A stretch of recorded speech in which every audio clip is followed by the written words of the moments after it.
All right, guys. Well, thanks so much for joining us. My name is Ben Lang, founder and executive editor of RoadToVR.com. If you're here, I imagine you are familiar with the website. We do VR news and have been since 2011.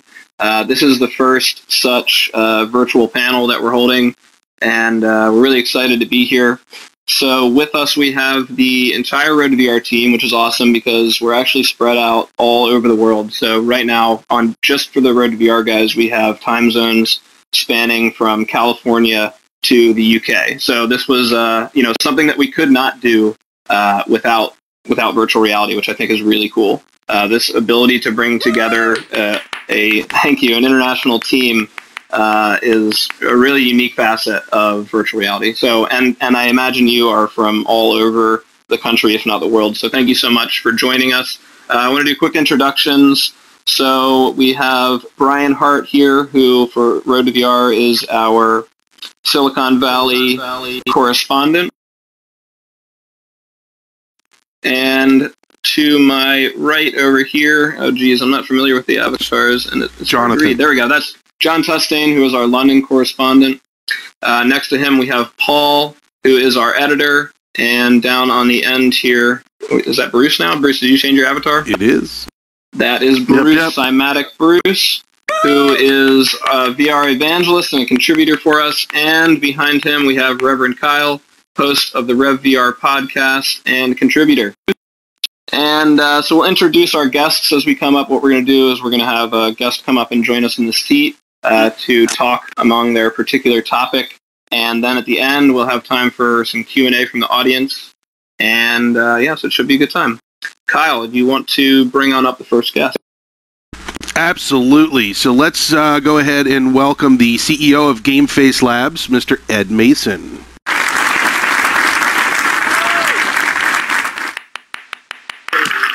Hello, everyone. How's it all going?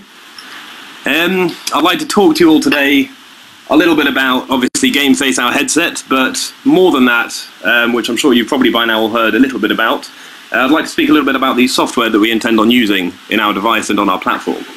This is something that we haven't really shown off that publicly at all, although we have been working with this technology since about 2010. To sum it up quickly, really, this technology we feel is going to be the backbone for the metaverse. Long story short, this is some DARPA-funded technology that allows users to transmit very big virtual worlds very quickly from one device to another. And we are leveraging this technology to work so that one can share a user interface that we have installed on one GameFace with another user's user interface and device separately on another device. So effectively what we can do is in a secure fashion stream content in its installation data, if you will, from one sandbox on one device to another sandbox on another device, and allow multiple users to enjoy the same content without any risk of piracy, without any risk of any dodginess. And this is something that we look forward to showing off sometime in the next few months, the first public demos of this Android-based content. In about 2011, we started showing off a PC-based version of this technology, where we would take a PC game, we would virtualize it, we would install it into a server.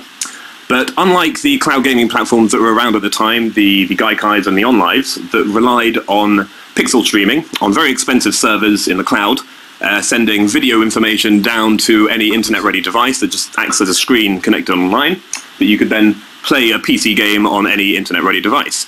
That was it was a great idea, but unfortunately the infrastructure to support that technology was not quite there. And this is why OnLive obviously went the way that they went. We understood that ultimately this idea that cloud-stored gaming was a really, really good idea, but the idea that you're relying on the server and the cloud to do everything, I think, was the initial issue. So we devised a platform where, rather than relying on the server to do all of the work, we mitigated that between the local hardware that a user had and the storage capacity of the cloud. Now, effectively, what we've ended up doing is building a sandbox that's installed, a military-grade sandbox that's installed underneath the operating system. Now, the server that we have the game installed onto is virtualized and broken down into lots of little bits, into 32 kilobyte pages, that we can then call upon demand into our sandbox. Now, because this sandbox is under the operating system, we can do some really tremendous things with it. First and foremost is we can trick the operating system into thinking we have 100% of the assets installed, when in actual fact we only have a partial of between 1 to 5%. And what this allows us to do is to boot the game up, running as though it's locally installed, and play it, calling down the rest of the game's installation data just before you play it. Now, effectively, what this means is a 2 gigabyte game you can now play off of a transient cache of just a few megabytes, and you can play it from start to finish, provided you're online. If, however, you're not online or you're not going to be online later on, you can still download the entire game and store it for offline play, but at least this option for immediate gratification gaming is now an option for gamers, and we feel this is never has it been more important to enable immediate gratification when ideas like the metaverse come about, when you have these huge virtual worlds that you're going to want to play locally with your local hardware that you do have available to you, but you still want to be able to load them instantly. Now, short of downloading a huge virtual world in its entirety to allow you to explore it with zero latency, with zero lag, with zero waiting to download, this solution is effectively what we really do believe will be the enabler for the metaverse, something that will allow you to quickly call upon huge virtual worlds without having to download them in their entirety, but still to be able to navigate and traverse through them in real time on the hardware that you have. So it's certainly hardware dependent locally. So yes, anyway, this idea that we now have the ability to transmit data to be played as though it's locally installed between 20 to 100 times faster than say the Google Play Store or the iTunes Store or your usual way of downloading 100% of assets before you play them, we feel will be a huge impact into the world of virtual reality. And it's something that will effectively allow you to start enjoying very large, very immersive worlds on devices that have limited storage capacity, such as mobile devices that have, say, 32 to 64 gig storage on them. You can now emulate 640 to a terabyte off of that same storage device, provided you are online. And you do that by only running those partials, that initial 1 to 5% that you need to run the game. So this is, in a nutshell, this is the application that we will be showing off over the next couple of months, and we'll be showing how you can virtualize titles and load up a very large game that's maybe 1 or 2 gigabytes on only about having downloaded between 10 to 20 megabytes. It's really exciting stuff, Ed, and I wanted to apologize. We didn't really give you quite a full introduction. So for those who are unaware, Ed, as we said, CEO of GameFace Labs, they have been working, in addition to the exciting stuff that Ed just talked about, on a mobile VR headset. And this is an all-encompassing device, and they're working on getting a developer kit out. But so Ed is here to lead our discussion on mobile virtual reality, whether it be an all-encompass solution like GameFace or smartphone VR adapters, basically anything that's not tied to a PC. So Ed, do you want to give us a bit of an update on kind of what the latest is for the device itself? The latest headset that we've shown off, the Mark V, has a lot of hardware in there that will pretty much never make its way into a mobile phone. And so what we're doing is putting together what we feel the future virtual reality devices will be. Now, it's, in our opinion, and I think in many other opinion as well, it will be an all-in-case device powered by an onboard system on chip. We have been speaking with the industry leaders, the Qualcomms and the Nvidias, and trying out the latest chipsets that they have. And I've got to say, these chipsets that are coming out are tremendously powerful. They really are, they will surprise most people at the power of them. I'm not sure if many people are familiar, but Nvidia came out not too long ago and announced that a lot of their later SoCs will probably never find their way into smartphones or tablets, and they will probably just be reserved for the Porsche of Android devices, as they put it. So what we feel, we thoroughly like these alter gazers, these Duravis dives, these Google Cardboards, these phone-in-case holders, because I feel it's a great segue into promoting Android-based virtual reality as a platform to really grow and to start creating with. With that in mind, you also need to bear in mind that at the end of the day, you are still putting your phone in a case. I mean, you're never going to have that seamless interaction. You're always going to have to fiddle around, load up an application. There's always going to be a lot of fiddliness to it. You're going to have to worry about phones overheating. There's a whole bunch of elements that the user needs to consider when using this, that it is not a true virtual reality device. It is simply a segue into what the future of Android-based virtual reality could be. We've put a lot of components into GameFace that you will, as I mentioned, not find in mobile phones. I mean, there is no reason for a mobile phone to have a 9-axis onboard sensor. So we have these certain components that we built into GameFace that will benefit GameFace being an all-encased headset that will ultimately be hardware that will never find its way into the smartphones and the tablets that eventually couldn't be used by these phone encase holders.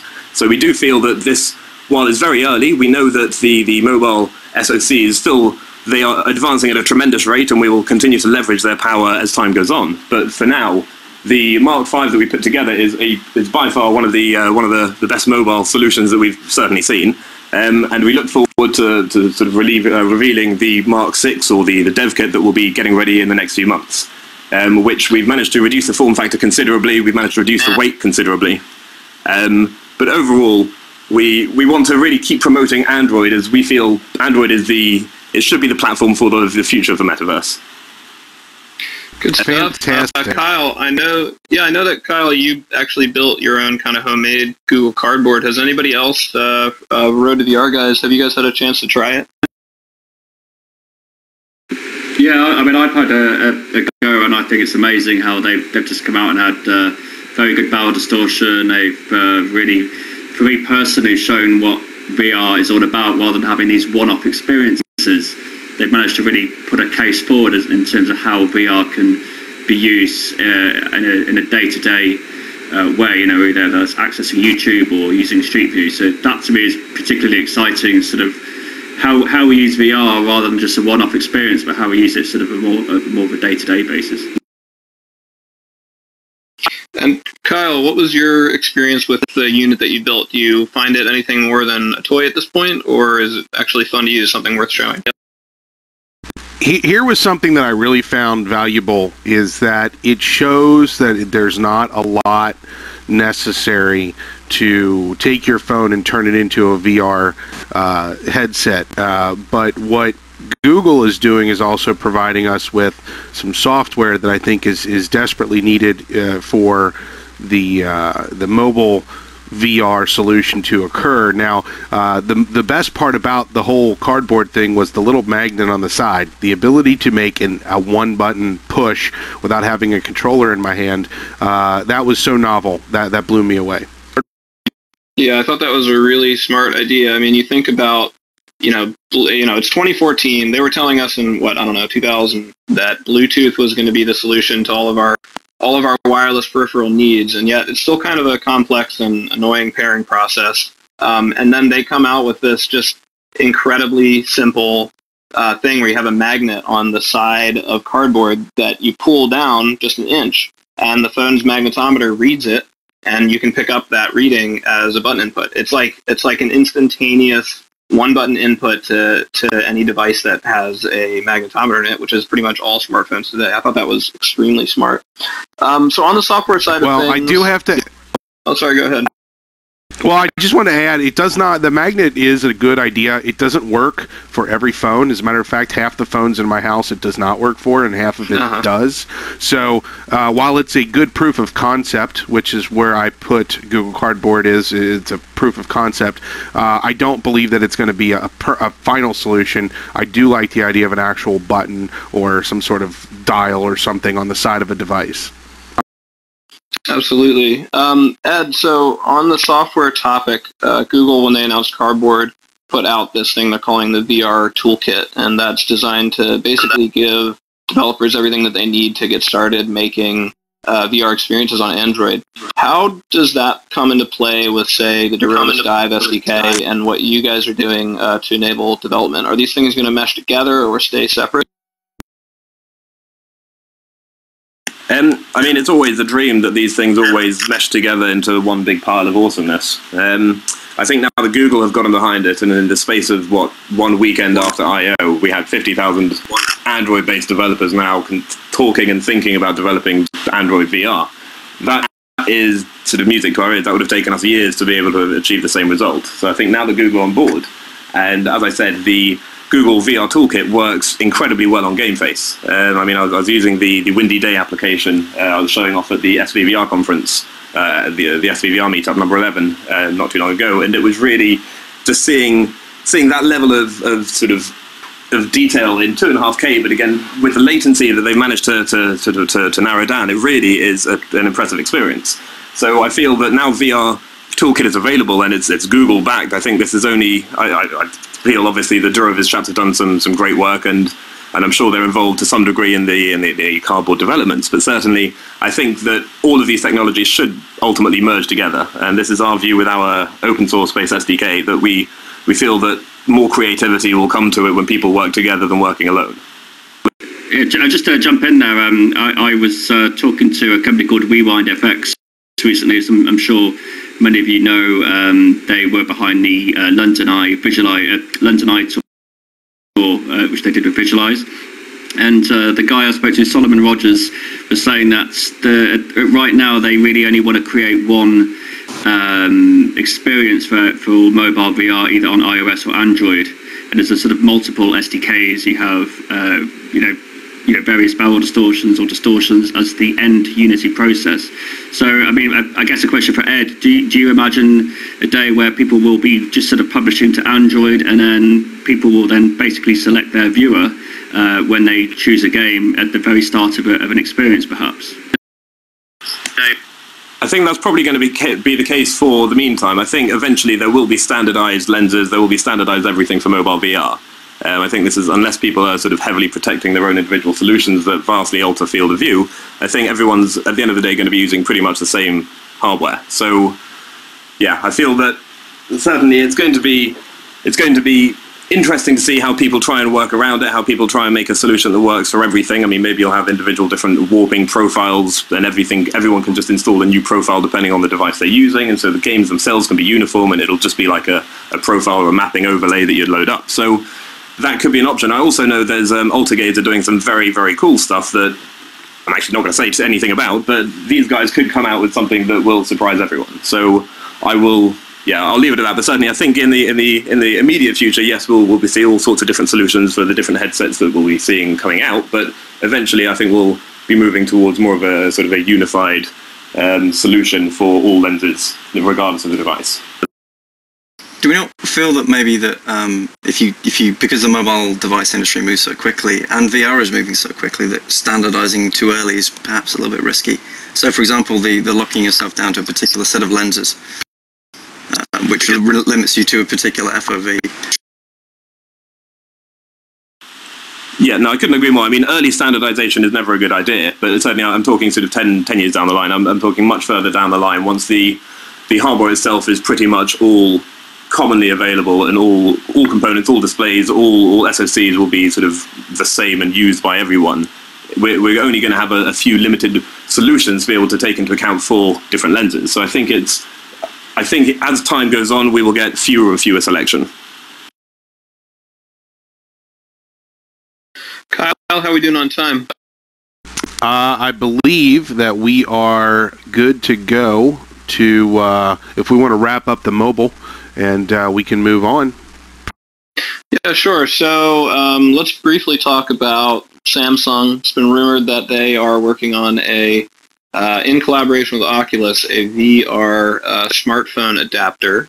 And, there's so many of these out there now, but, like we're talking about, it's really, you kind of need to bring together the software to make it happen. John kind of touched on this question about how do you deal with different devices. Ed, do you have sort of a best approach that you've been thinking of at GameFace for finding out what device the developer or what device the user is using? Do you just ask them, or do you try to read some parameters to decide how you're going to distort the image and what the field of view should be? I mean, as it stands, no. We've been playing around with a bunch of different lenses for a while now, and we've only just come across the lenses that we are happiest with. So I understand it's something we haven't looked a great deal into. It's something we'll look into a little more, because obviously the sort of we have our screen sizes. We don't really vary on the development. A few people do have dev kits, but that's a very, very select number of actually developers working with a GameFace unit. So I think we'll cross that road a little bit further down the line when we have either more developers working with us or more headsets out in the open. And to follow up on that real quick, are you guys actually doing first-party or thinking of doing first-party development, or is it still you're just reaching out to developers outside of GameFace to try to start getting content ready for it?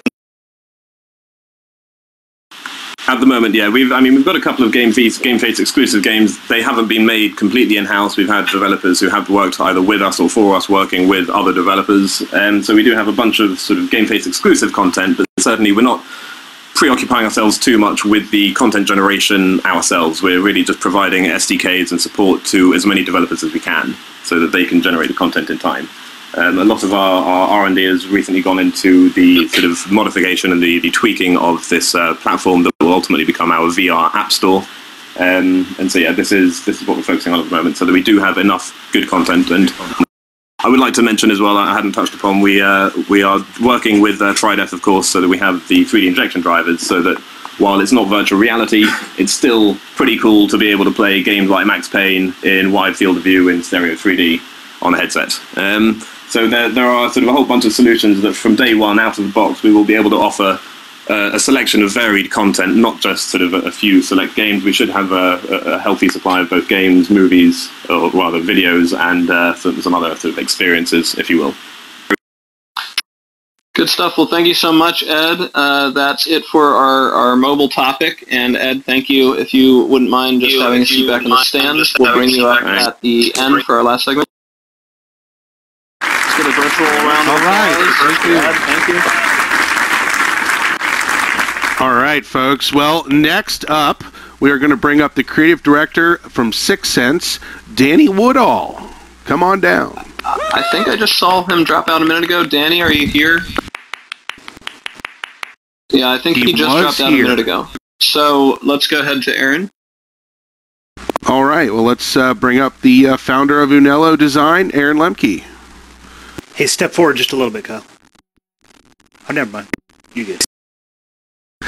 Aaron, how you doing? Please have a seat right here. And it sounds like we are going to talk about some casual experiences in VR, and that's a very good topic to discuss. Yeah, so Aaron, who his studio Unello Design, he's done a number of really cool, relaxing, casual experiences of VR. So there's lots of horror and lots of really awesome, crazy action stuff out there that'll maybe make you sick. But Aaron is really focusing on these experiences that are just relaxing and de-stressing, and so far they're really cool. I just recently saw Eden River HD is coming out on August 8th, and we got to see a preview of it, and it's just amazing. It's just kind of beautiful and relaxing, and takes you totally away from the whatever room you're in. It's really cool. So Aaron, can you start us off by talking a little bit about how you came to this idea of working on kind of meditative experiences in VR?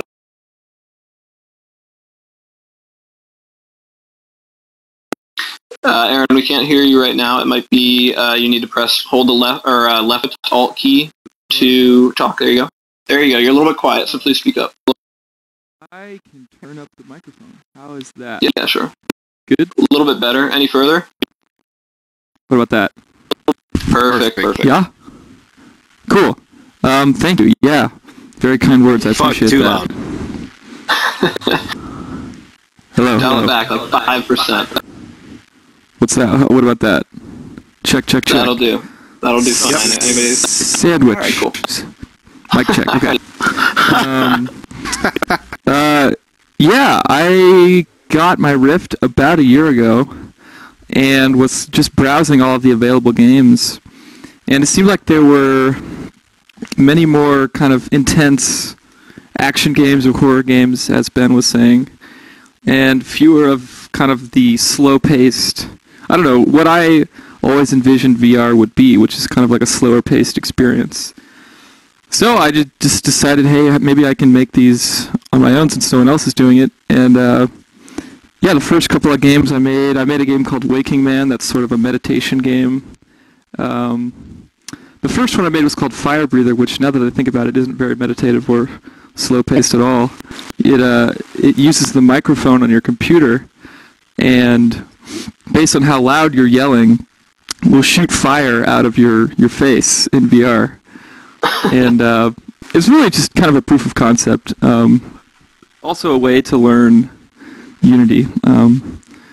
But the third game I made was Eden River, and it was basically just a relaxation game where you're cruising down a river, and you tilt your head to steer, and you can collect these flowers.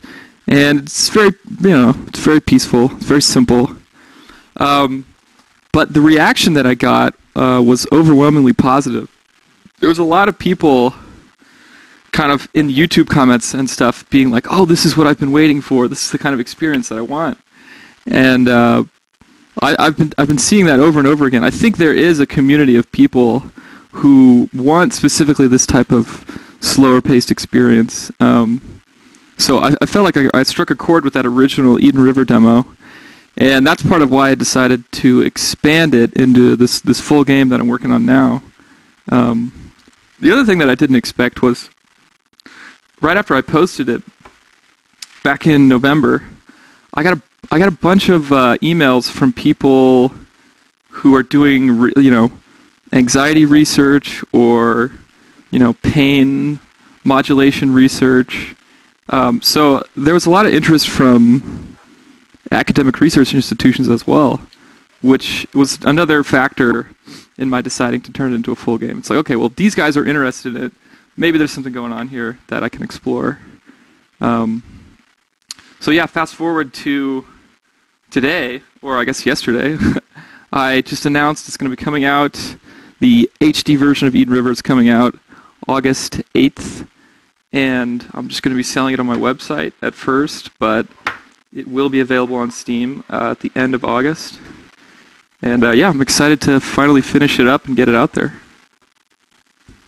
Yeah, it's a really neat experience, which I definitely recommend people check out when it does come out. For the rest of the Road to VR team, do you guys have on mind any of these casual or peaceful experiences that you've enjoyed or tried, or any ideas that you'd like to explore in that area?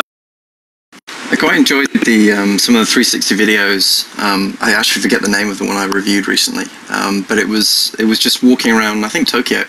And it wasn't much more than a kind of like a virtual tourism thing. So you just wandered through the city. Well, you didn't wander through the city. Obviously, it was pre-recorded, but very relaxing. You could glance around, and I found that just sitting back and being obviously I didn't even have to physically walk. I just had to follow the eyes of the camera as it went through the city, and I thought that was particularly relaxing, and it was a cool way to see another part of the world as well, I thought.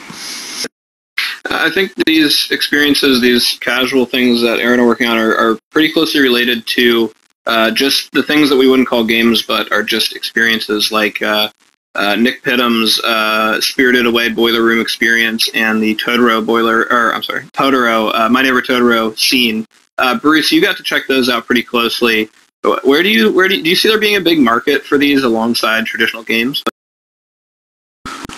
For sure. I think both the diorama and relaxation are genres that are going to explode, I think, in virtual reality. I mean, that's one of those things that it's a different market.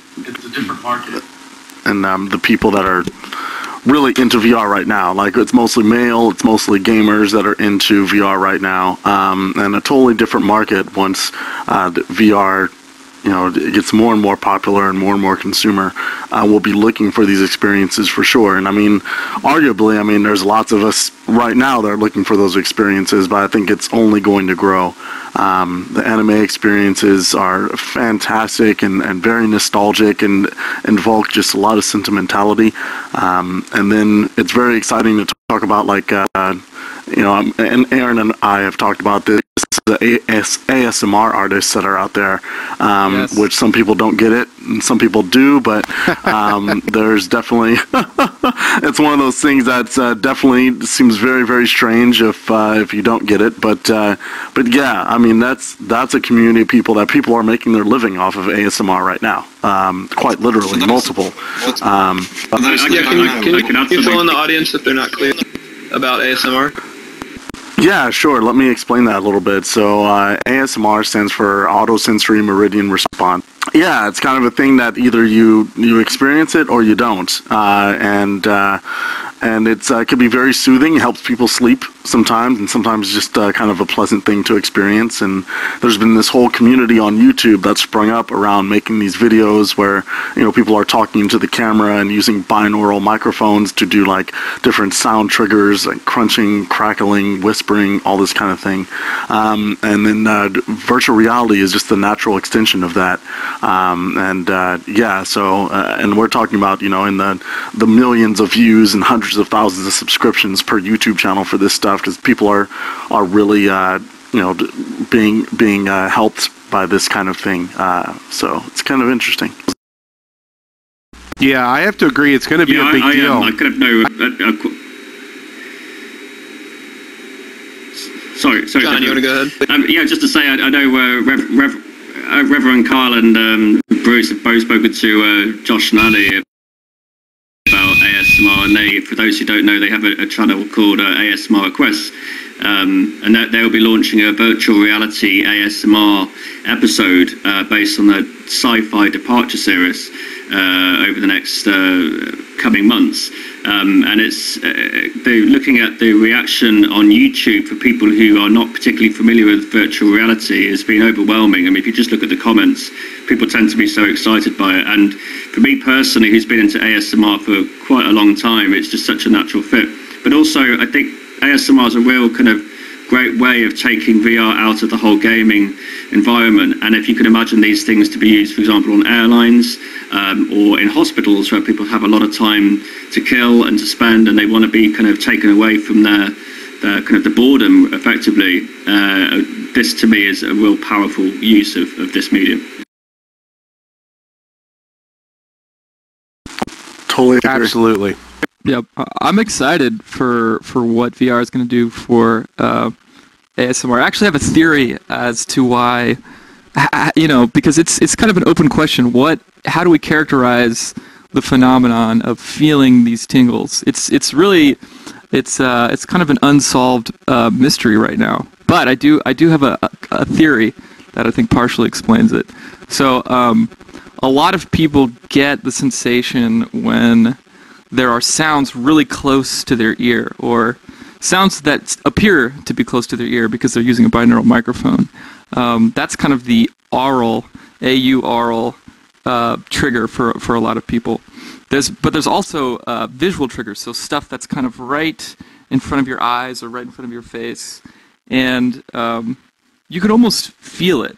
That's kind of what I keyed into. And if you kind of like poke your fingers close to your eye, or if you just put your hand close to your eye, you can almost feel your hand. So what's going on there? What I would posit is we've evolved. Our eyes and our ears have evolved to be very protective because they're such incredibly sensitive instruments, and they're so important to our well-being. We've evolved these systems to be hyper-protective. So if something's about to hit your eye, if something's flying into your eye, you almost just instinctively close your eye to block out that fly or whatever, that speck of dust. And it's because you're kind of feeling it before it goes into your eye. Or like same thing, if you ever hear a fly buzzing around your ear, I think that sensation is very much linked to the ASMR experience. It's kind of this almost tactile sensation around your ear where you're kind of like, oh, get that out of here. Oh, what is that? I don't want you messing up the sensitive instrument that is my ear. So anyways, I think that's part of what's going on. I don't know. I studied psychology in school, so I like to get the psychology brain going sometime and think about these kind of theories. Sounds like a plausible hypothesis to me. So just to kind of wrap up our topic here, Aaron, I wanted to ask you what's next after Eden River HD? Are you still going to continue to work on this niche of really relaxing experiences for virtual reality? Absolutely.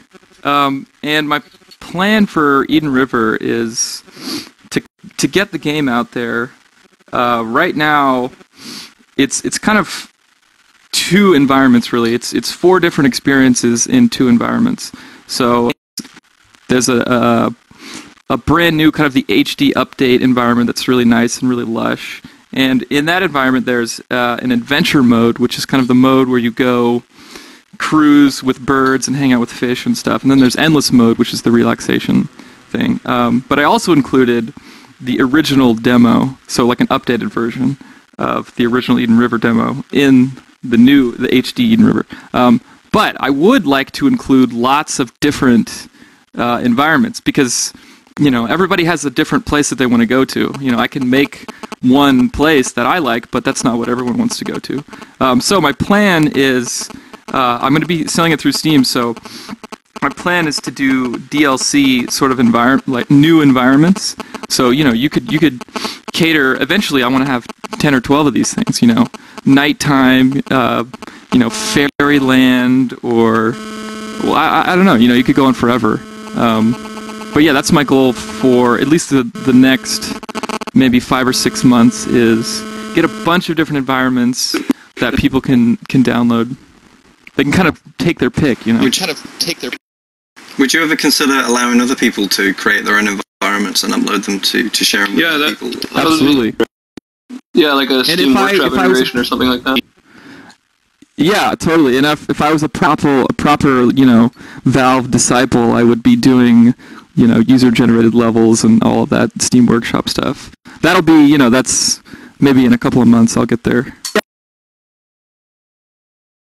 But yeah, I definitely want to do that. It's cool. And there's, I know something, a lot of your games have featured audio, which has been original audio done by yourself. Can you just talk briefly to your approach for audio in Eden River? I've been able to hear the latest theme, and I think it's beautiful. I've been listening to it. It's like a 1-minute sample from the trailer, and I've just been listening to it on repeat like crazy. It's just touches me. It's awesome. Oh, thank you, man. Yeah, the music in Eden River is going to be all acoustic, or at least for the most part, it's going to be acoustic. I've got a beautiful 12-string Alvarez acoustic guitar on loan from my friend. So there's a lot of that in the score, along with, as you pointed out last time we were talking, it's some pedal steel. So it's a pedal steel guitar, kind of like that country, that sound, but not like in a cheesy country way, in more of an ambient way. That's going to be the music. But as far as the sound effects, I actually learned about this at the last SVVR meetup. There's a company called Real Space Audio, I believe, Real Space 3D Audio, and they're doing. Is that what was the one that was at the last SVVR meetup that I went to? I think it was Real Space. Yeah. Okay. Yeah, that thing was amazing. And I've tried a bunch of these kind of binaural Unity plugin simulators. So they simulate binaural audio in Unity. And they're, some of them are good, but a lot of them are bad. And that Real Space one, the VisiSonic one, that was just by far and away the best one. Because they managed to do sounds in front of you. They could effectively simulate sounds that were in front of you and not just to your left or to your right. Yeah, so that's the plugin that I'm going to be using. That's the plugin. I think it's a topic that hasn't had a lot of airplay, and that is audio in VR, which we're trying to do something with. Actually, there's going to be something on Road to VR, which Aaron's helped put together, which is kind of a roundtable on audio VR, VR audio even. But it's such an emotive sort of way to make people feel certain things and put people in the environment they're in. But I'm surprised it hasn't been talked about more. So we're going to try and do something soon on that.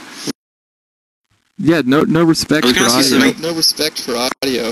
Exactly. I was going to ask you something else, actually. This is slightly off topic, but I was wondering, outside of VR, what kind of games you enjoyed beforehand? Did you sort of gravitate towards the relaxation or the kind of, the non-stereotypical gaming type games, or what did you used to play before VR?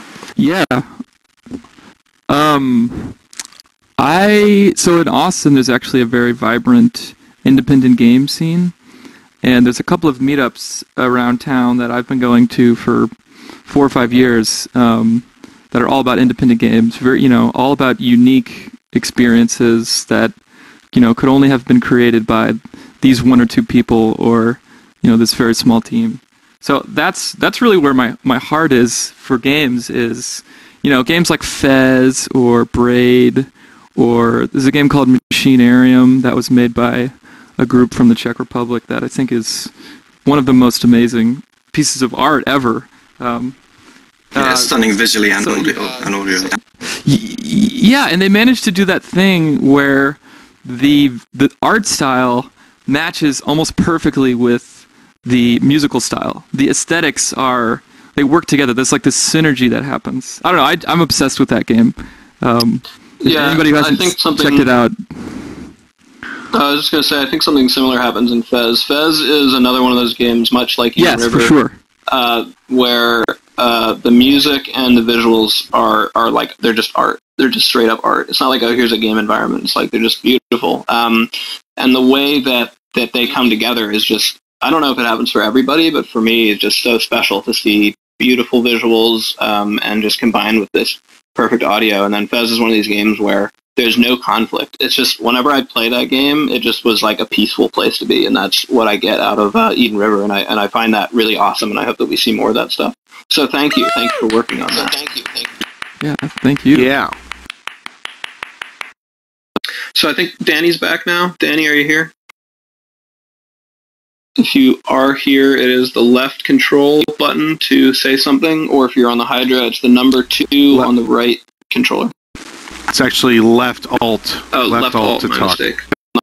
Left alt on the keyboard or number 2 on the right Hydra controller. So please speak up if you're here. I think I saw him pop in. He's on the list, yeah. Danny, can you hear us? We can't hear you. Does anybody have communication with him outside of the theater? Yeah, I can get him on a phone call. He's our last guest for now, isn't he? Yeah, sometimes we need to restart the server to get people to be able to join again. And he's on the list, though. Let me give him a quick call. Mike, yeah. Why don't we just take questions from the audience now, and I'll try to get in contact with him outside. So okay, great. Yeah, let's do that. Let's take some questions. Why don't we, if you have any questions for anybody on the Road to VR team or any of our guests, why don't you just... Yeah, Ed, please come on up as well. Why don't you just line up here behind me, and I'm standing up here in the middle of the stage here. If you have any questions, just feel free to walk up here, and we'll... Let's get Phil up here as well. We're going to plug your segment in there. Apologies, we had some guests disappear last minute and or not be able to hear them. So Phil, please come up for this audience segment right up here behind the table to answer questions, and then we'll have Phil next. And Danny disappeared. Or no, he just left. Okay, so we're going to continue doing this. We'll get our audience questions from all of our guests, and then we'll do Phil, and then we'll hopefully get Danny at the end. Fantastic. Okay, so looks like we have Mr. Tyler Roach here with a question. Go ahead, Tyler. Okay, thanks, Rev. So I forget what your name is since it's hard to read like the tag, but Unello Designs. I have a question about like anxiety in VR. How do you think that virtual reality is going to help like people with different disorders to like maybe live their lives better and hopefully learn some things about how to treat their disorders? Whoops. Yeah. There's a couple of people that I've met who are working on these types of experiences specifically for anxiety treatment, and so far it seems to me there's kind of 2 approaches. One of them is to make an app that's more of a generalized anxiety relief for just stress or generalized anxiety disorder. So it kind of, like Eden River almost would fit that description where anyone can use it as they see fit. The other type of game that you can make is sort of like an acute treatment for a very specific disorder. and there's people doing this for people. You can kind of do role playing. So maybe someone who has autism has a hard time interacting with people at the doctor's office, or you know, just in public interacting with people. So you can kind of simulate that in a VR experience. Or actually, a better example would be what is that game called? SimuSpeak. If anyone's seen that, it's a VR public speaking app. I think it's fantastic. You start out, it's a little bit like this. You start out on a stage, but you start out off stage, and you know they call your name and you walk out. And the first time I did it, just walking out on that stage, like I got a little, you know, I got nervous just seeing this fake virtual audience in front of me. So I think it's people are working on it. Yeah, I totally agree. Yeah, thank you for your question. Yeah. I know with doing karaoke, so I get the same exact feeling, like singing up on the stage, and I see everybody in the audience. It's kind of surreal. Feels like I'm actually there sometimes. Yeah, it's amazing. There's another company thank you. going to Kickstarter pretty soon called Phobos. Phobos is a application that is designed for people with various phobias, including heights. But I tried the one with the spider, and the coder himself said the spider is actually too cute. So they're going to try and change it now so the spider's a bit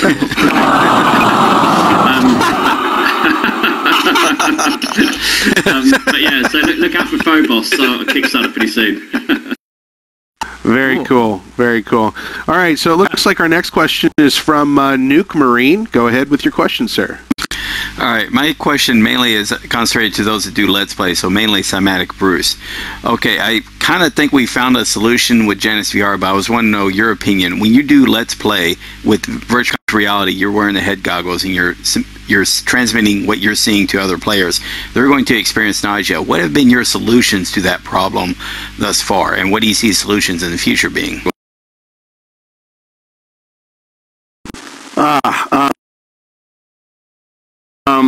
Yeah, I don't think I have a solution at the moment. I mean, I try to minimize head movement, but sometimes I'm wrapped up in the experience, and that's just not very reliable. Yeah, I'm at a company now that is working on something that will address that.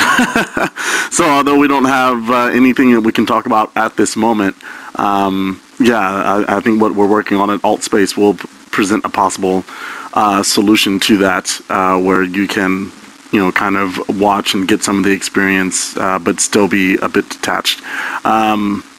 So yeah, I think that's a tough thing to try to share the experience of either as a Let's Player or a developer, share the experience of your VR title with the world at large. And that's another reason why I think everyone's excited about Cardboard and things like it, where you can maybe put out a VR trailer and have someone with Cardboard on their phone get a taste of what is offered by your experience. So that's cool. But yeah, we'll see how things develop.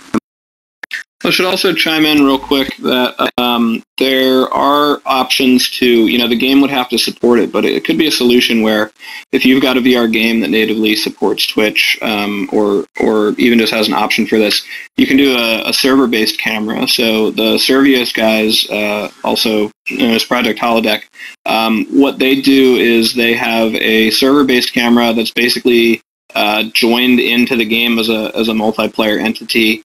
That can view from the outside, and so that opens up the option to stream just a standard view to people on monitors, and you can do the same thing with a Rift view.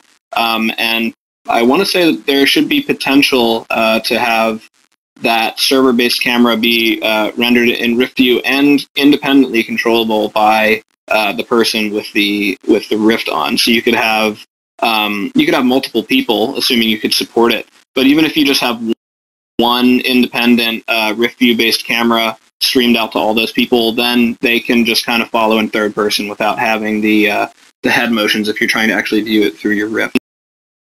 Yeah, I think that would be the ultimate solution, right? That you have a VR head tracking enabled spectator mode for everyone. That's probably the ultimate solution there.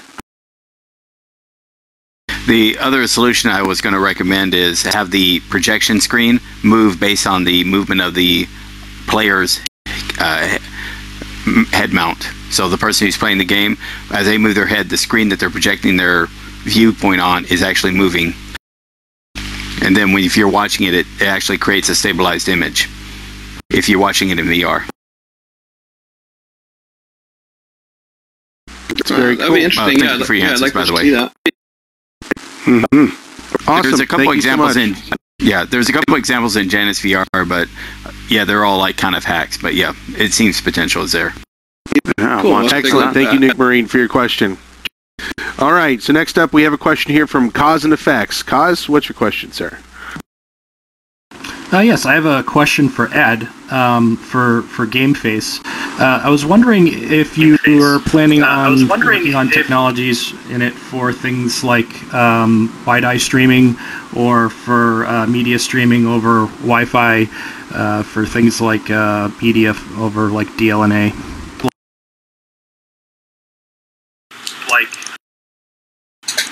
So, I mean, essentially no.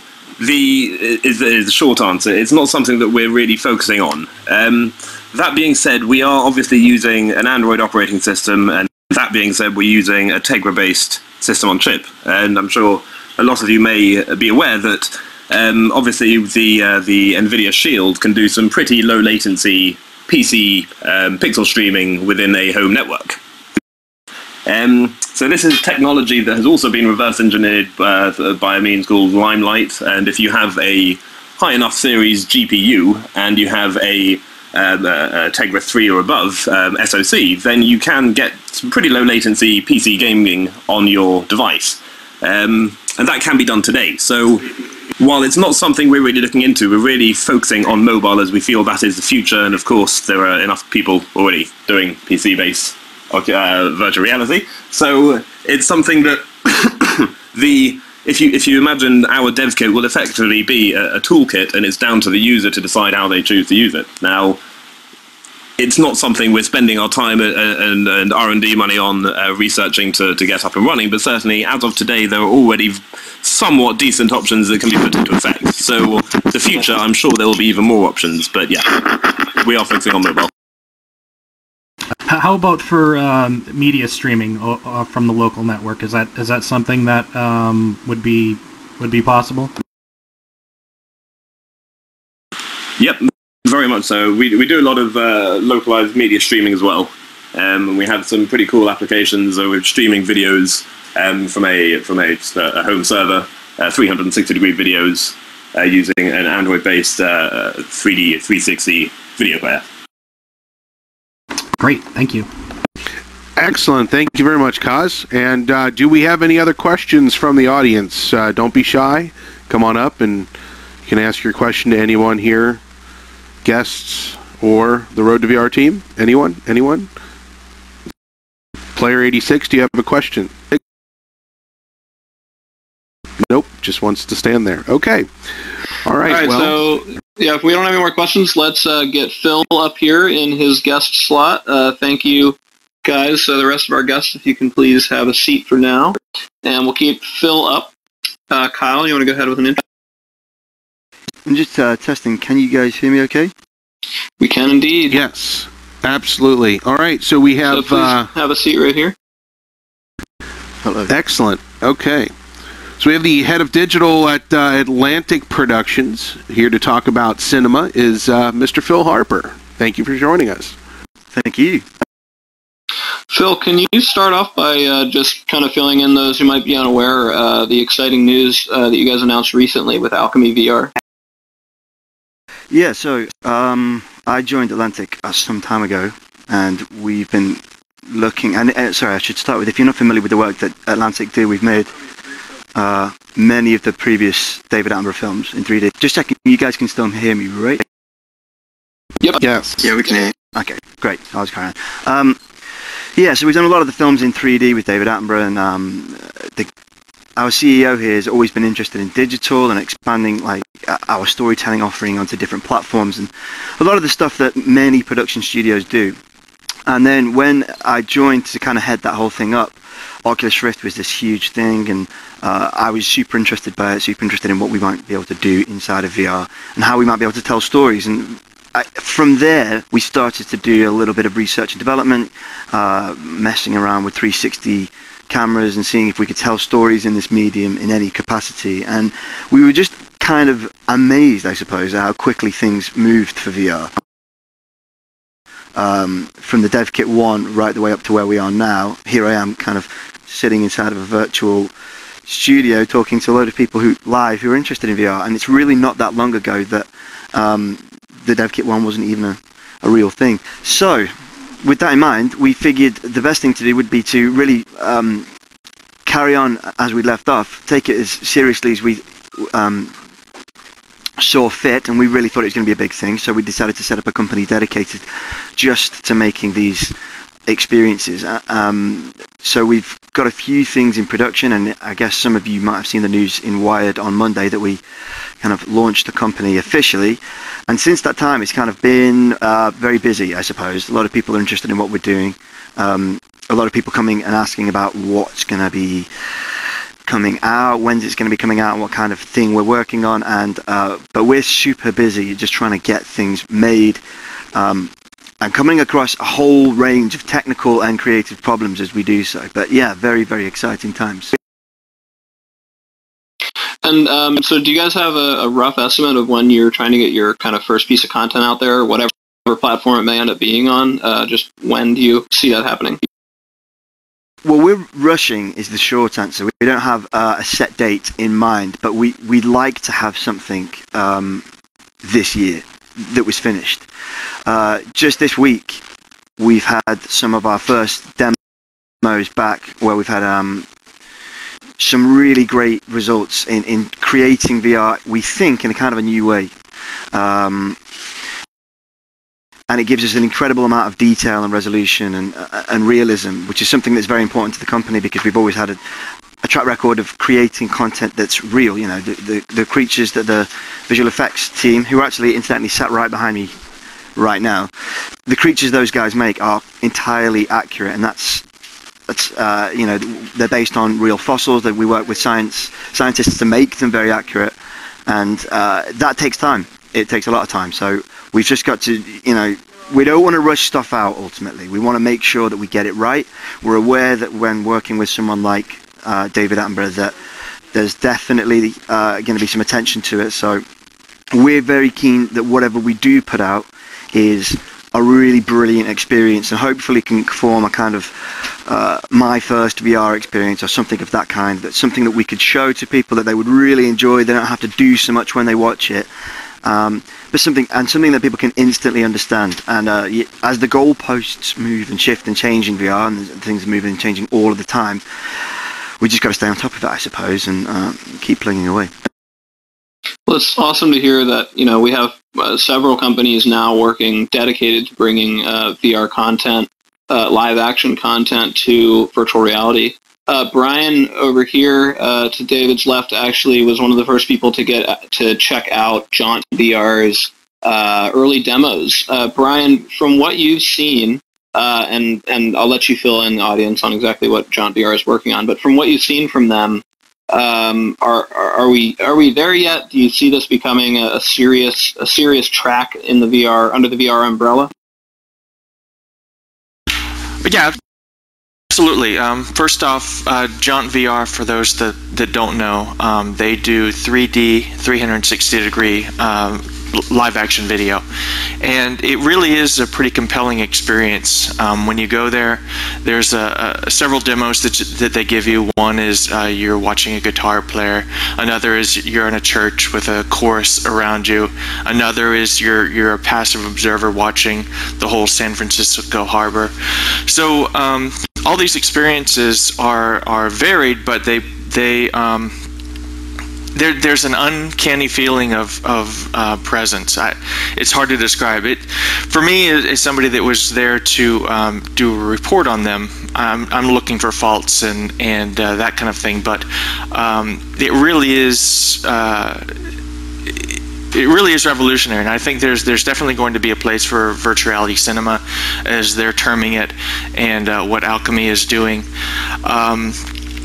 Yeah, so I'm excited about it.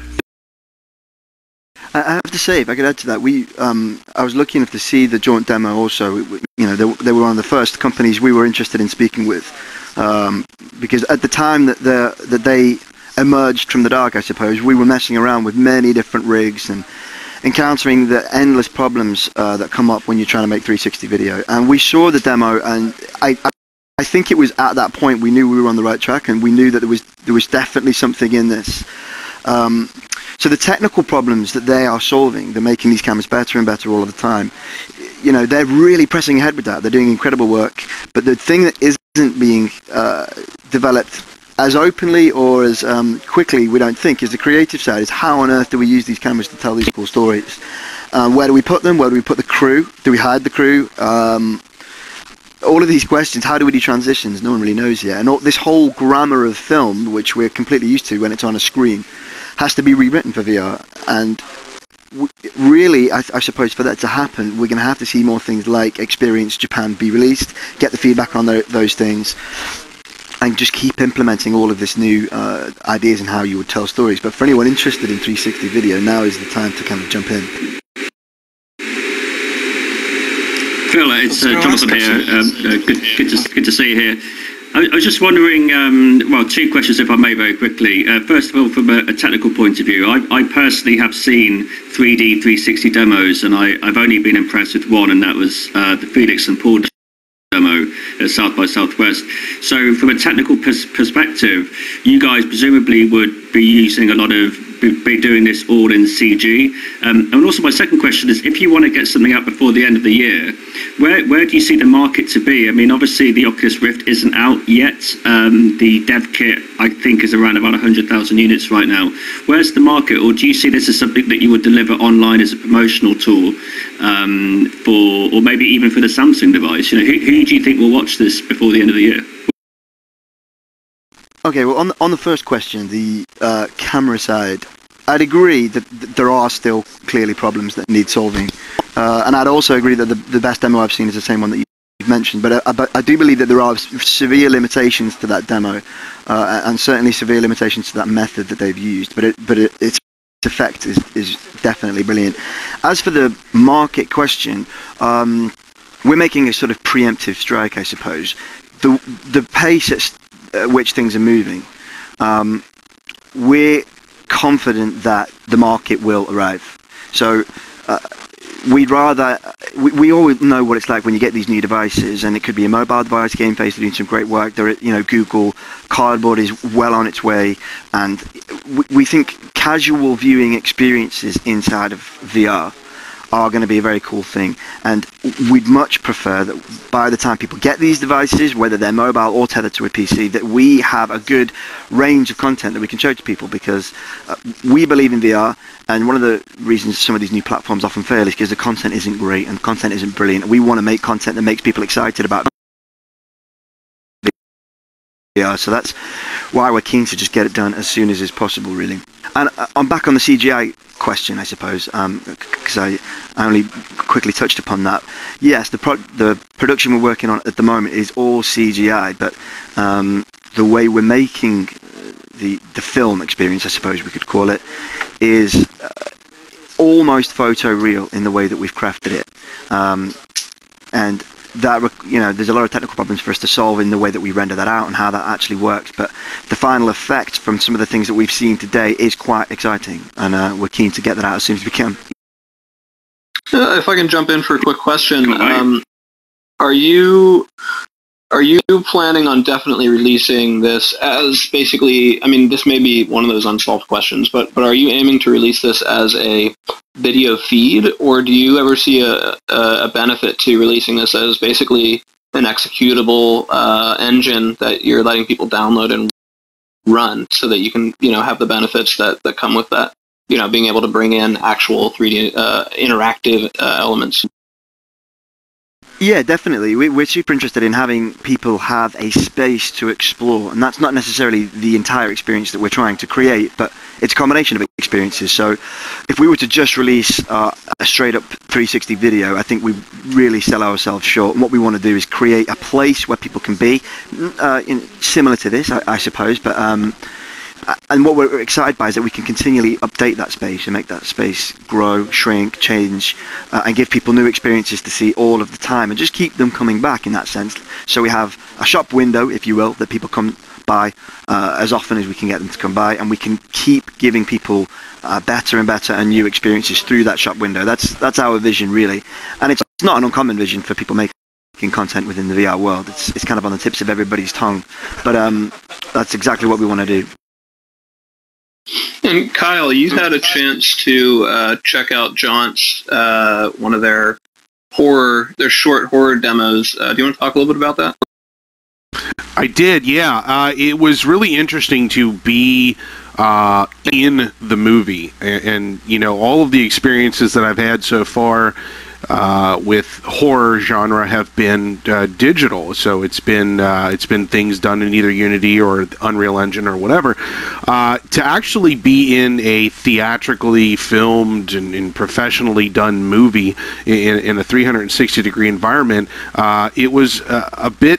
It was interesting because you know, I felt the need to look where there were sounds, and the movie compelled you to continue to watch the action as it went through. So I think that I'm excited about the future of that type of filming. And even though that there are challenges, you know, where do you put the crew? Do you throw them up into the sky and then just, you know, cover them up with a CG, you know, skybox, something like that? These are challenges that people have to come up with solutions for. So, but I'm looking forward to being that guy who consumes them as they come out.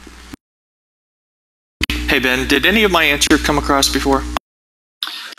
Yep, yeah, the initial one did. Okay. Yeah, we got the whole thing about John. So Phil, to continue this, do you, what you guys are focusing on right now, are you yet clear about whether or not the viewer will just be a viewer, or whether or not they will be possibly part of, you know, the film, whether creatures come up to them and swirl around them, or is it really just a passive viewing experience for the time being? We've made both, and we were really excited with the first iteration that we made, and that was interactive to a degree. We've since kind of taken a different route, and if anybody checks out our website, alchemyvr.com, and that's a shameless plug, I know, but I say so because there's an image on there of a creature called Opibimium, one of the first kind of creatures from the Cambrian Oceans, and it had 5 eyes and a very odd creature. But with a new route we're taking, we're able to give you a 3D sense of presence with a creature like that, at that kind of a quality, right in front of you. Now, as a result, we have to sacrifice various amounts of interaction, but we think that's definitely worth the payoff given how compelling the experience can be. And then add into that the ability to kind of display those video files inside of a game engine and add in post, I suppose we would call it, all kinds of interactive elements if we required to. Then that's something we'll look at afterwards. But mainly we're focused on creating relatively passive experiences where the only thing you're required to do is look around. And our litmus test, I suppose, is to say, could our grandmother watch this? Would she understand it? Would she be able to enjoy it just by looking around? And if so, then we think we're onto something. Paul, you got a chance to look at the Explore Japan, the brief kind of trailer experience that you were talking about earlier, where you're walking around Tokyo. Did you feel kind of immersed in that? I don't think they're doing 3D yet, but it was a really neat kind of tourism experience. It was interesting actually to see. I mean, I think I haven't actually had an experience with a stereoscopic 3D 360 movie yet. But it was interesting to see how your brain filled in the gaps when, which, as you say, it was just a monoscopic video. But I always, and despite the fact that talking about the limitations we were talking about earlier, i.e. the camera crew, well, it was just one guy with a camera on a stick, basically. But if you looked all the way behind you, you could see the stick and the guy at the top of the stick holding the camera. But despite all of that, and it was just fairly mundane. It was walking around down escalators, just walking through the city. I mean, they even had people in the crowd jumping into your face and all the rest of it. It was just I found it, as I said before, mentally relaxing, immersive, genuinely interesting, and it occurred to me that actually this could actually be a pretty powerful tool for education as well. And I know that's said a lot about virtual reality, but to have sort of students tour a particular town or city or area and talk about it with them, it's much more engaging. You get to look around, you get to look at what you want to look at. And I was very impressed with it, despite the fact that it wasn't cutting edge in any way. Yeah, two really interesting things that I see in that demo every time I put people in it is in one scene, you're in kind of a fish market, and there's people off to the sides having little conversations in clusters, and they're looking at you as you're kind of walking down this little alley that's about 5 feet wide. And there's, hustle and bustle going on, and then there's this little cart, this little equipment cart that comes by, a little powered thing that a guy's driving, and it's coming down the alley, and the thing's about 3.5 feet wide, and the alley's only about 5 feet wide.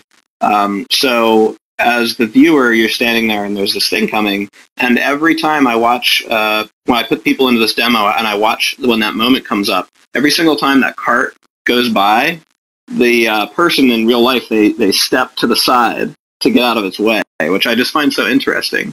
And the other cool. part is later in that demo. I'm sorry, go ahead. I was going to say, I'd say, because in 360 movies you can be looking, and I think this goes back to what Reverend Carl was saying before about having audio cues to direct the viewer to where you should be, in inverted commas, looking. In that particular scene you're talking about, you can be looking completely the opposite direction and have it whoosh by you because of the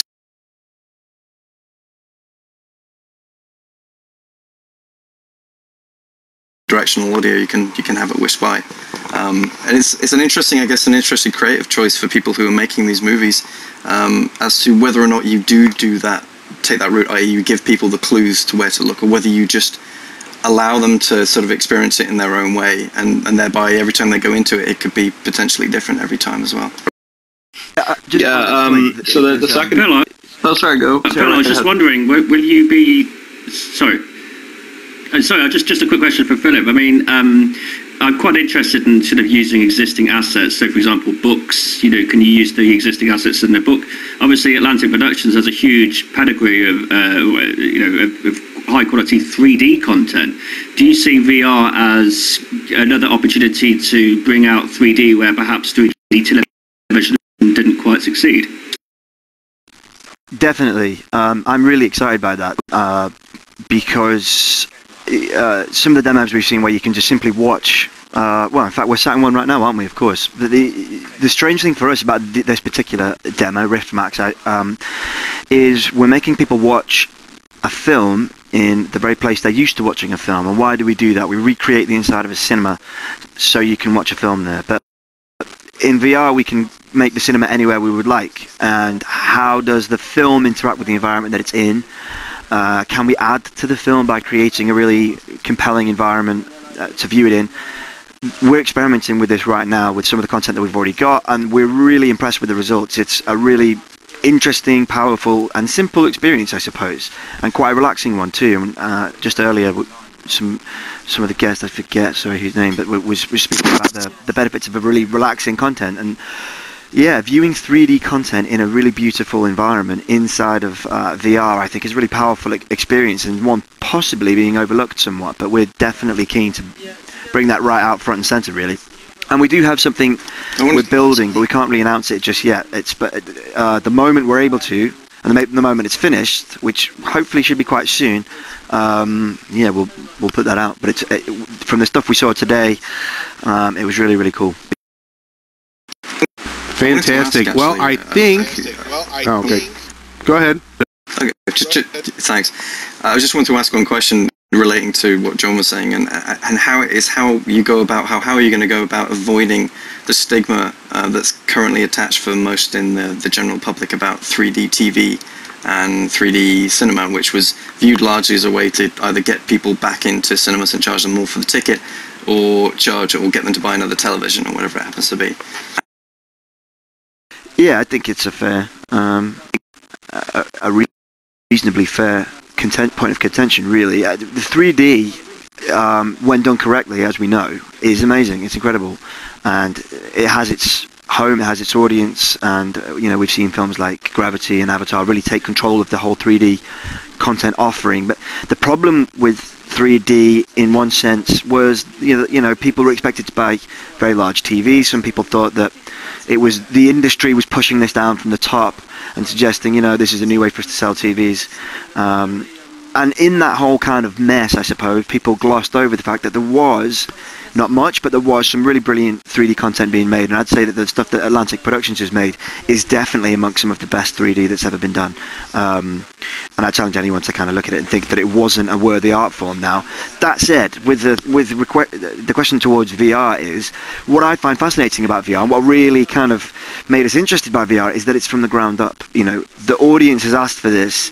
Palmer Luckey and Oculus Rift became a sensation because of Kickstarter. People are demanding this technology. There is already a groundswell asking for it to hit the market. So it's not unreasonable for us to start making 3D content to fill that demand.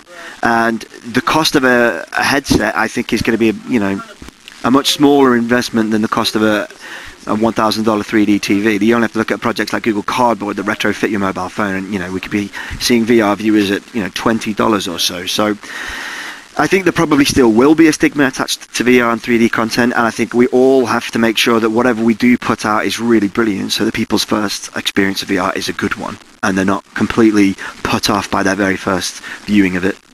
And once the content's right and the price point for the headsets is okay, I think we're going to have potentially a mainstream medium, because it's as we can all see right now in this room, in this incredibly amazing experience, really, it's nothing like anything else that people have seen before. It's not like the step up from SD to HD. It isn't like the step up from HD to 3D, really, which was a big one. 3D to VR is really, really something that people probably have never seen before, and we're excited to see how mainstream audiences take it on board, I suppose. Well, Phil, thank you so much for joining us up here, and let's go ahead to our next guest. All right, yeah, let's excellent.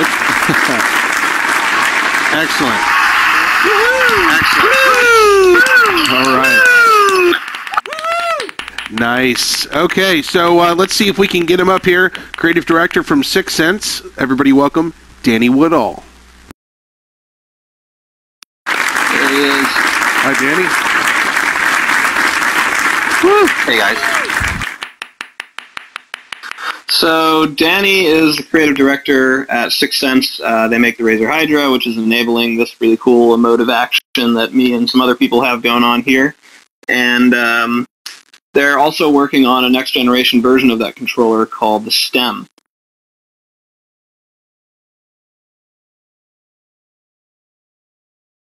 And so, Danny, you want to just give everybody a quick update on the Stem and kind of where you guys are? Yeah, we're obviously still pushing forward, trying to get all of our Kickstarter units ready for everybody. And but we've really made a lot of progress with distortion correction using a new onboard IMU that we've added, which is obviously a really big deal for electromagnetic technology. I'm sure anyone here has a Hydra has probably felt distortion, and that definitely contributes in a bad way to motion experience. So yeah, I mean, we're making hardware and software improvements every day, and just trying to balance everything so that everybody gets the best piece of hardware and software they can when we get it out there. And so you have been working on readying the kind of developer demos, the Hello Worlds for the Stem, so that developers can jump in quickly. Do you want to talk to us a little bit about how that process is going to work for developers when they get their box and they want to start working? What will they look at, and then how will they start to work with that? I mean, so everybody's going to get their whatever package they've purchased. That you can get 2 trackers up to all the way up to 5 trackers, and then we're going to have bundled software with that, where we have the core API, which is what everybody's sort of been used to dealing with the Razer Hydra. And then we have some layers on top of that. So now we have, your Unity plugin that people know and UE4 plugin that people will be able to use. And then above and beyond that, we're going to have the Sixense VR SDK. And I think that's really where everyone's going to find developing for VR become more enjoyable instead of more of a tedious to kind of get up and running for the first time.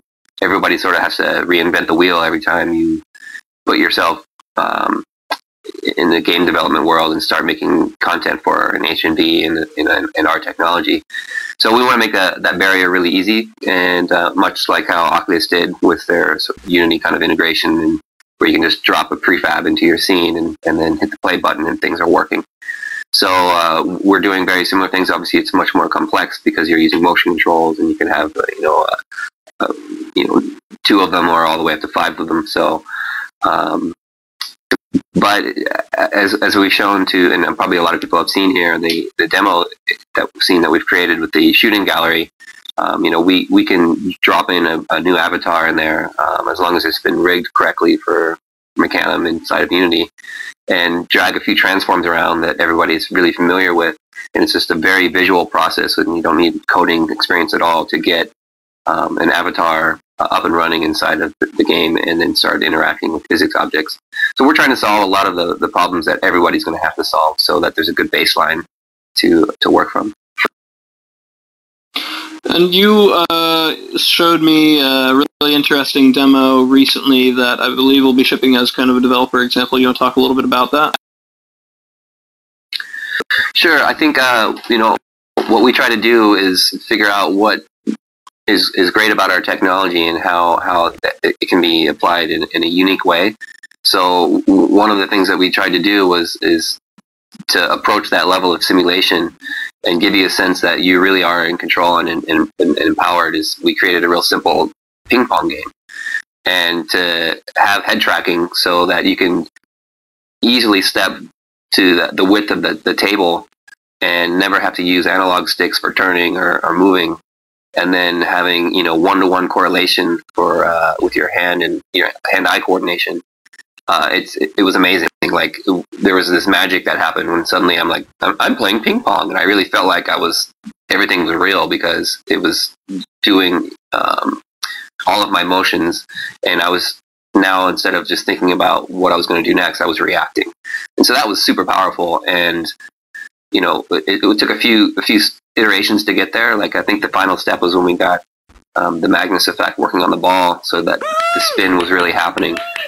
To being able to step back and really get top spin on it and really slam it to the table was super rewarding. And I think it kind of goes to show how far you can go with this type of technology, where it really is like you're there and really can start doing actions like you would normally do, and I don't have to tell you how to do them because they're sort of instinctual. So yeah, I mean, I think it was a really good demo. I think something we learned too. Go ahead. Oh well, I was going to say for me, one of the VR experiences that sticks out most in my mind. It was more than a year ago at GDC 2013. You guys were there, showing off Sixense Tuscany VR for the first time. The DK1 was just coming out. This was kind of the first time that they had the production units ready. And so Danny and the Sixense guys dropped me into the Tuscany VR Sixense demo, which has all of these. It has Hydra support and has all these objects that you can interact with, which was cutting edge at the time. To combine the Hydra with the DK1. And at one moment there was a basketball that I was dribbling and playing with, and I had it in my hand, and I threw it up in the air, and it kind of went over my head a little bit. Like it didn't come right back down to my hand. It went over my head and right kind of behind me, and I just caught it right there. I just no training. I'd never played the game before. I just threw it up, and then I saw where it was going, I tracked it with my head, and I just naturally reached out and caught it coming down right behind me. And right then I was like, wow, I just initiated a really complex, basically gameplay function by following an object through the air and catching a physically simulated ball, which was no training edge at the time. Using the software to combine the Hydra with the DK1. Oh, sorry, and it went back really hard. Oh, sorry. So, and to be able to do that and just act like you would act. I'm showing you these motions now a year later. with the same technology, and it's really amazing to be able to do these emotive expressions. And I could never explain to you exactly how it worked without being able to say, I caught the ball right here. And so it just adds so much more to me, for me in these VR worlds, to be able to have access to these natural input functions. And Bruce, I wanted to ask you, you've done so many demos and streamed a bunch, and been able to experience a lot of these cool things at various conventions. I wanted to know if you had kind of a standout experience for that kind of full body motion end of VR.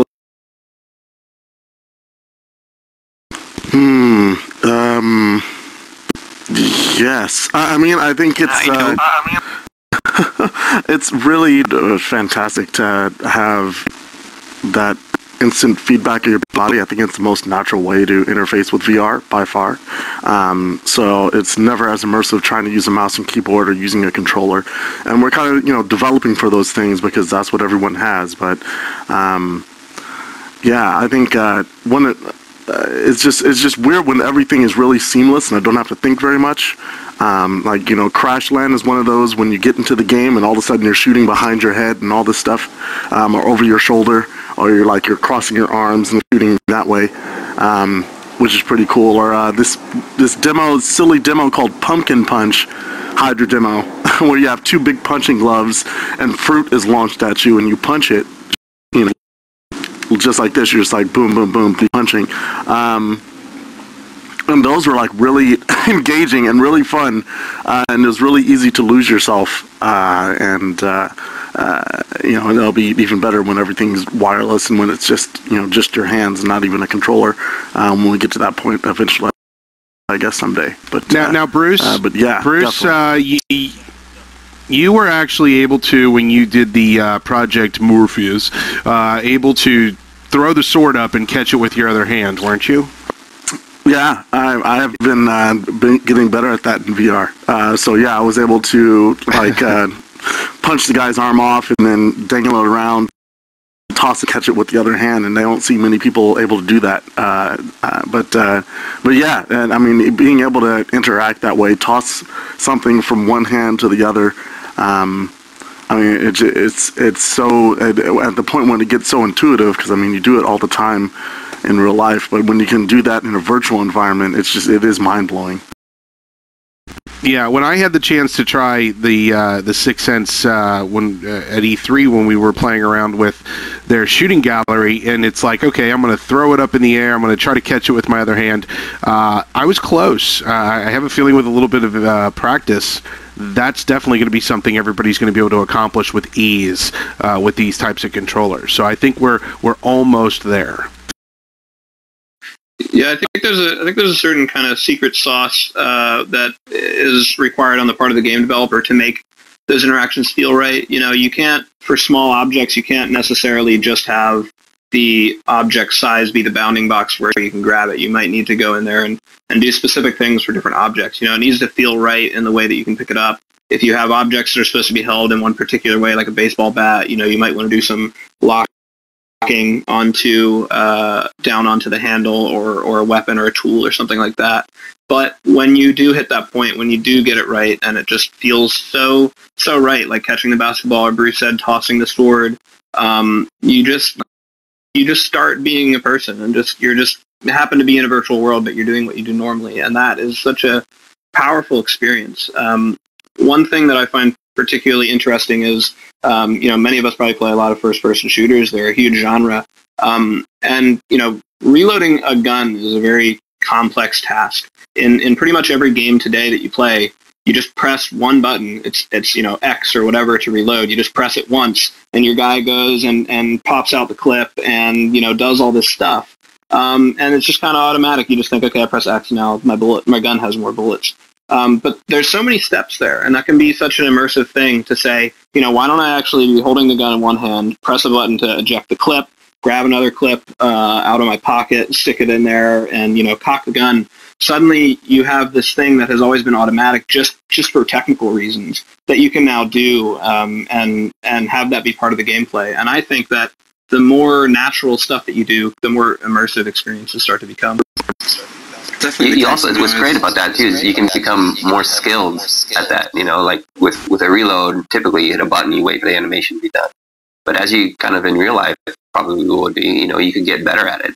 And so, you know, it's going to take you less time the more you do it to reload and, you know, get that zombie that's getting right close to you that you're freaked out about because you have to actually reload a weapon. You know, that's a really interesting point. There's definitely potential for training in VR, even without the motion controls. Even if you know, if when we do get those, they are awesome.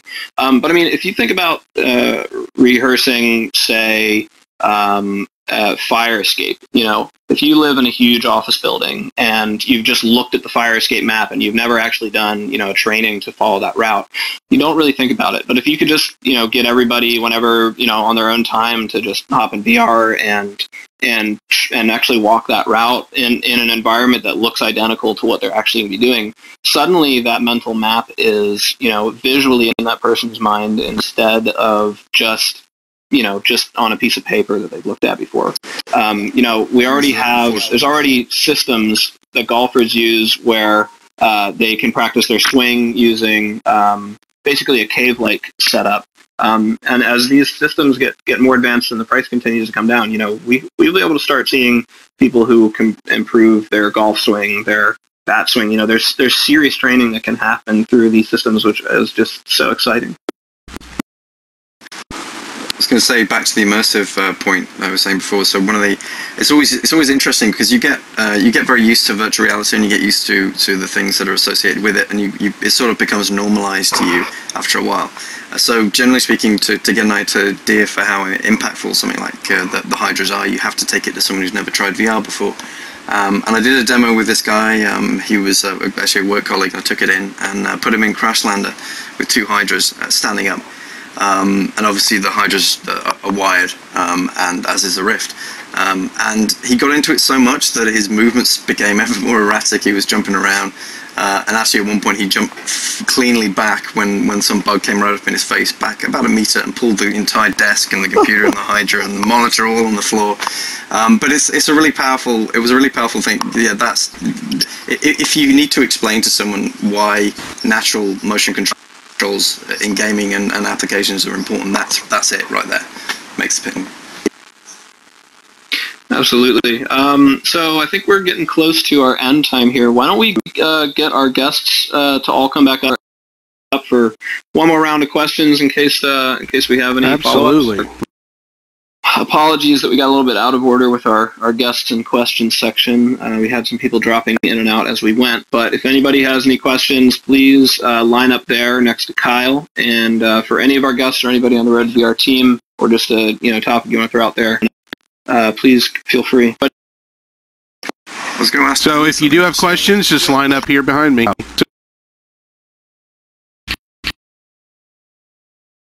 Anyone?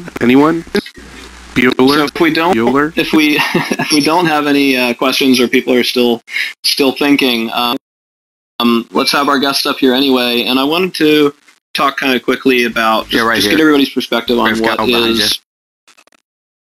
Oh, we do have a question. Go right ahead. Okay, great. All right, is it Nuke Marine again? Okay, go ahead. What's your question? Yeah, this is a question about the tactile feedback. Lucky Palmer, he kind of stressed upon about the interactive, how to interact with the computer while in VR. How do you all see when we bring tactile feedback, how are we going to interact with our computer? In other words, the very things we need to tell the virtual environment how we want to interact with it.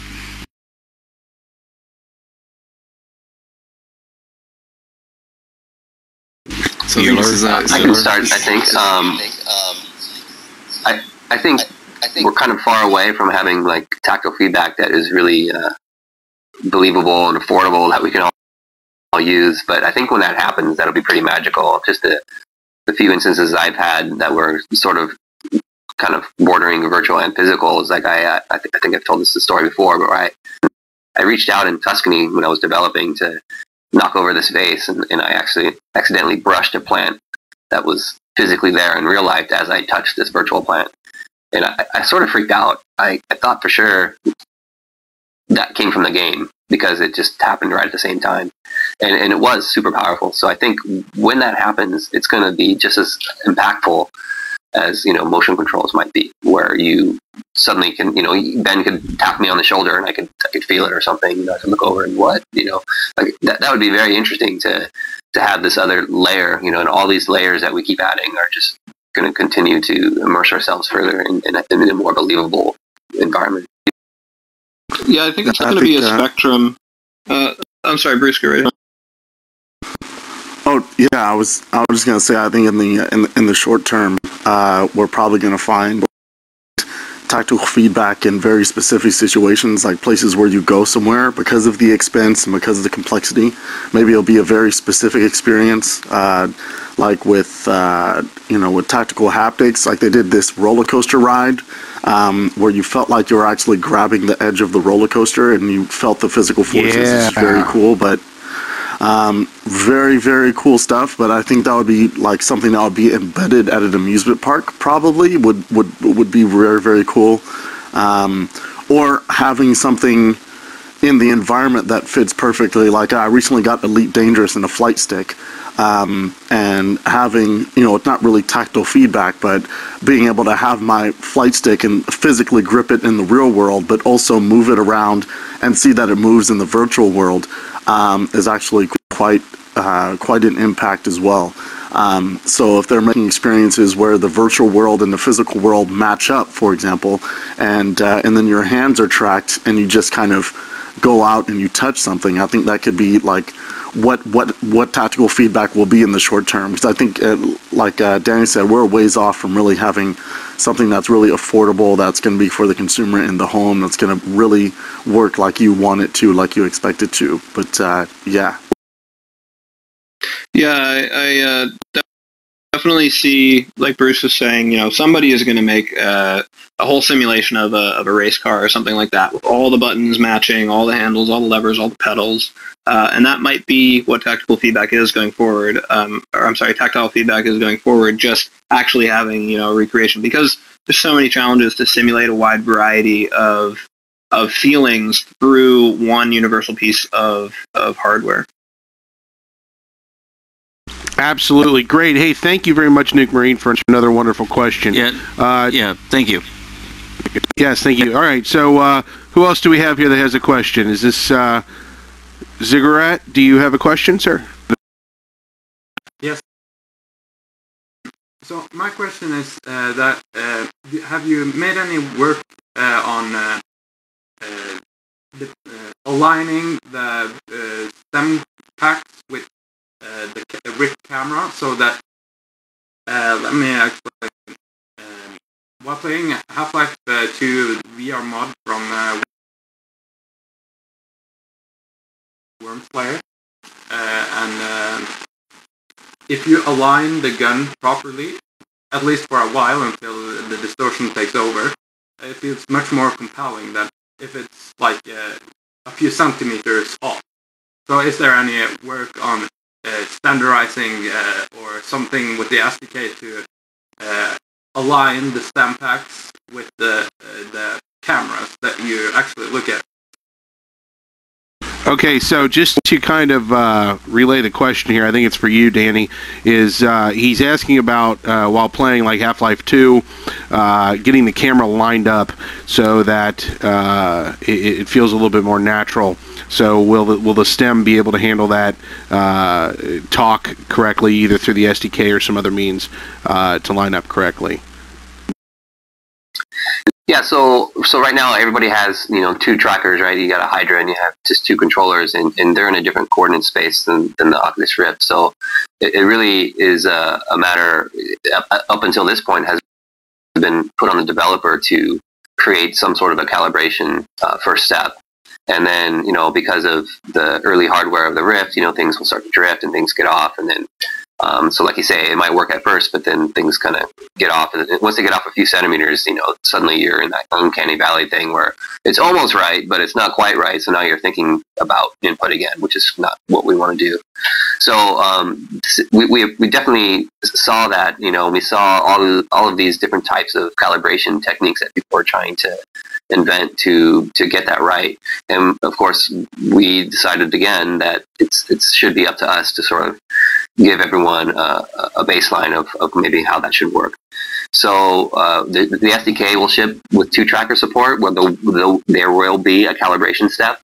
But you're going to get the best experience by having a third tracker on your head, and then that way we know the offset of that tracker to the Rift, and are able to do some IMD fusion there to get them correlated with each other. So with the demo that we have now, if you have a tracker on your head and 2 controllers, there is no calibration. You just put it on, and we know where the hands are relative to the head.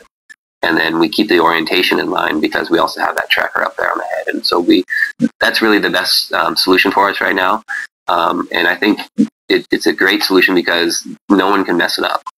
A lot of times in the calibration that I've seen, even myself, I'll do it wrong, or maybe there's something in the environment that's distorting it, so it didn't quite work out. So now I start trying to trick the calibration system to kind of get me calibrated correctly. So I think the answer is what we're providing the Sixense VR SDK, which is no calibration using 3 trackers. Excellent. All right. Thank you, Danny, for that answer. And Ziggurat, thank you very much for your question. Also, can you comment on the release of Portal 2 VR? For those of you who didn't hear that question, he wants to know if you want to comment on Portal 2 for VR. Anybody want to chime in on that? Release. It's pretty amazing to look down and see yourself as a girl. It's coming. It's definitely coming. Oh yeah. Leave it to Japan. They got it. I love it. I have boobs. I love it. All right, Olivier, why don't you step on up here? You have a question for the group here? Yes. Can I be heard okay? You are fantastic. Okay? Go ahead and ask your question. Okay.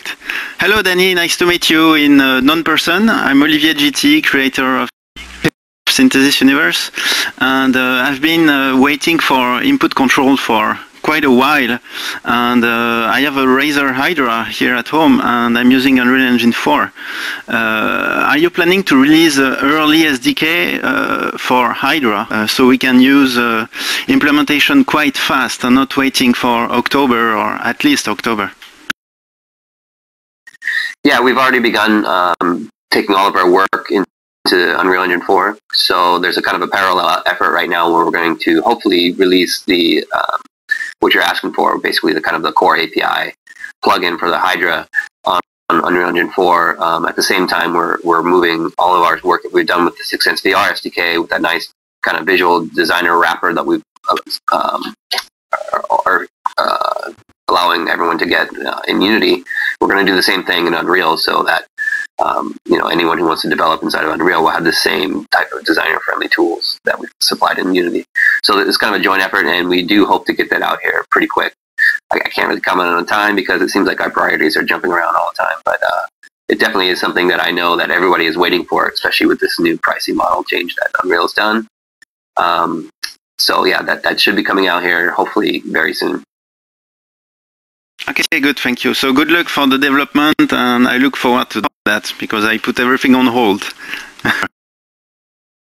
Oh, no pressure then. Okay, I'll get it done this week. Okay, great. Amazing. Fantastic. Well, thank you very much, Olivier, for your question. Do we have any other questions up here for anyone? I think we may have it wrapped up here. I would like to ask a question for Philip. Oh, go ahead, Ed. I disconnected. I'm just going to ask Phil. Hi. Are you guys based in London? Who are you first? Sorry. Ed here, GameFace Labs. Where there you go. Let me walk over here. I've lost everyone. But anyway, yes, if you can all hear me, I just had a question for Philip from Atlantic. Are you guys based in London? Are you around sort of central? Because we're in town for the next couple of weeks. And if you're free for a demo, we'd love to come down and give you a quick hands-on.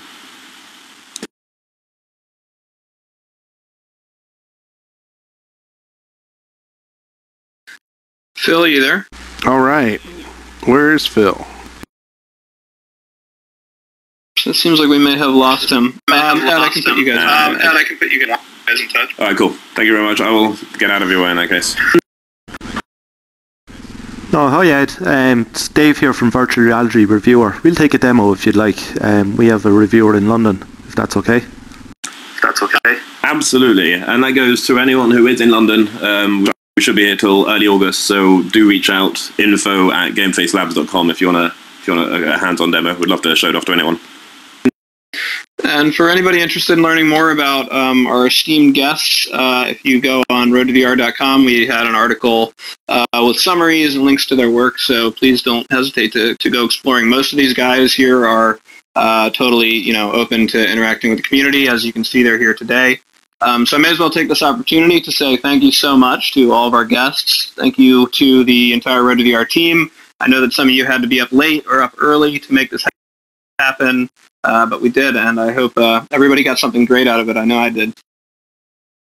Thank you. So that'll wrap up our show. Thank you so much, everybody, for joining us. Absolutely. Thank you.